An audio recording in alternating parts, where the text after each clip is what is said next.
we were mentioning before, a lot going on the Democratic side in terms of, Biden is weaker than he should be with the general electorate, but also extraordinary weakness with the Democratic base.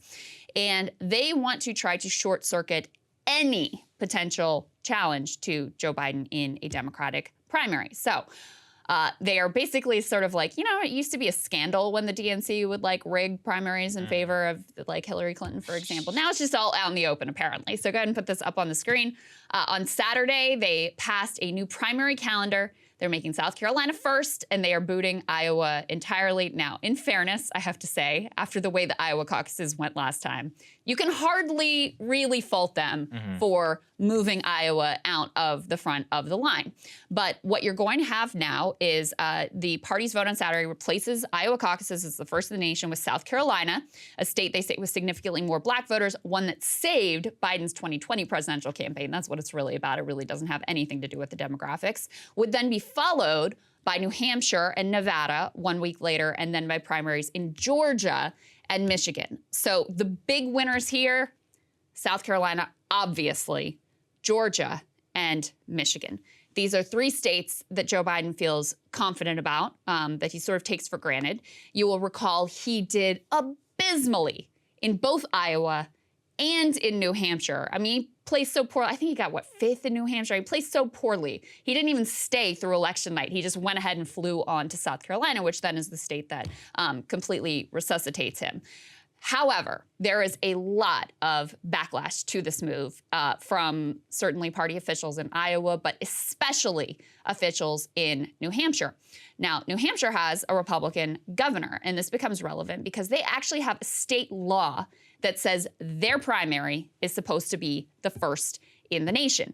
So they're saying, hey, we can't just get rid of the state law. We're going to move forward. And also, by the way, all of the party officials there, like the Democratic Party apparatus there, their entire national relevance and power comes from being the first in the nation.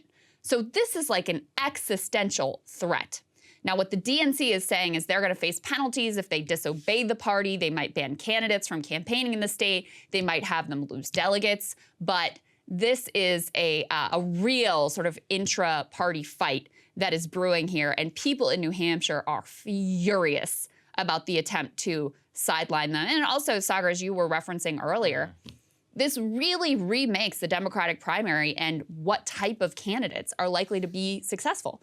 This means that if you are a big money national candidate, you're going to have with the establishment stamp of approval, you're going to have a much better chance. Iowa and New Hampshire were about grassroots politics. Yep. They were about being able to come in with a tiny amount of money, be able to do shoe leather and go around all the local Democratic Party affairs and meet people and win them over face to face.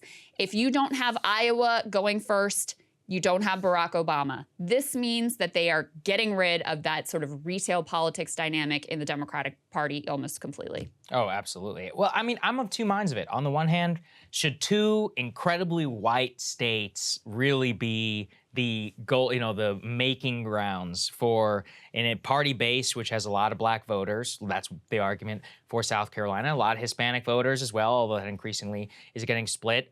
In terms of union participation, and then of course one of the reasons we have a bunch of BS ethanol standards in this country is specifically because of Iowa. Screwed up our obesity politics. Yeah, exactly. How much high fructose corn syrup Americans are pumped into just because of the Iowa caucuses. So maybe we can fix that. That'd be a fun thing. On the other hand, I mean, look, in terms of South Carolina, there was a good argument in that case, if anything, for making Nevada the first one.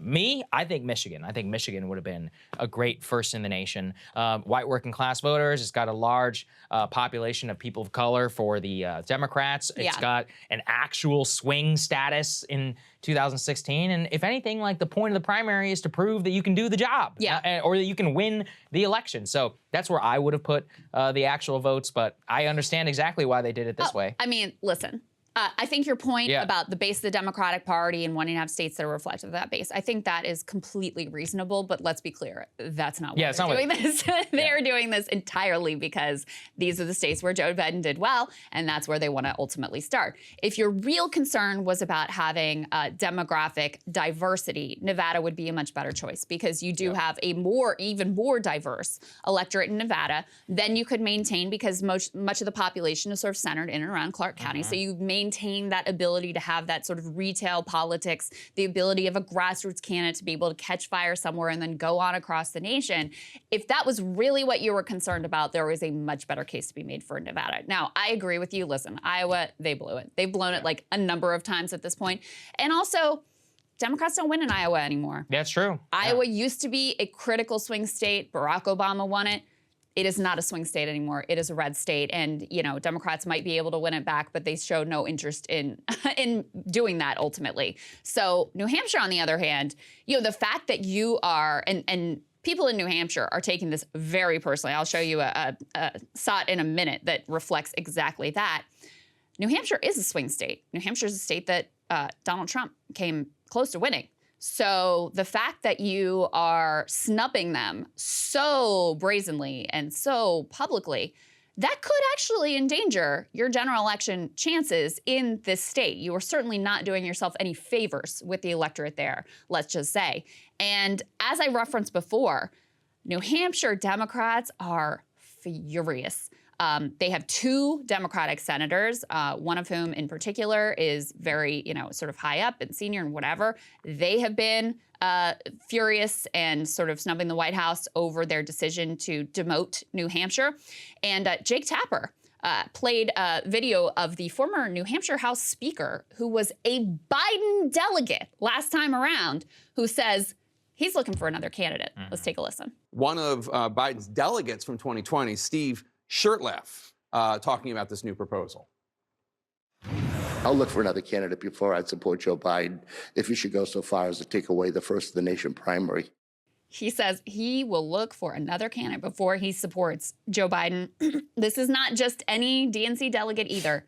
The former New Hampshire House Speaker. You don't think this guy carries a lot of weight in the state? He certainly does. So you had the chair of the New Hampshire Democrats saying that this could open up a lane for an insurgent candidate who camps out in New Hampshire and takes advantage of this split and the snub ultimately. So this is really a big deal in terms of how they run these primaries and caucuses going forward. Oh, yeah, absolutely. I mean, look, it's a game changer. That's why we're covering it so much. And I don't think it's just relevant to this. This is relevant for all time to come. Like for Kamala in 2028, if it ever comes to that. For Buttigieg, this is a massive blow to any future that he has. But he can't say anything because he'll get called racist, which I love. And if you look at the past, things turn out very differently. I think Hillary Clinton becomes president in 2008 if South Carolina is first. They had nobody remembers this history, but Obama did not win in South Carolina until he could prove, essentially,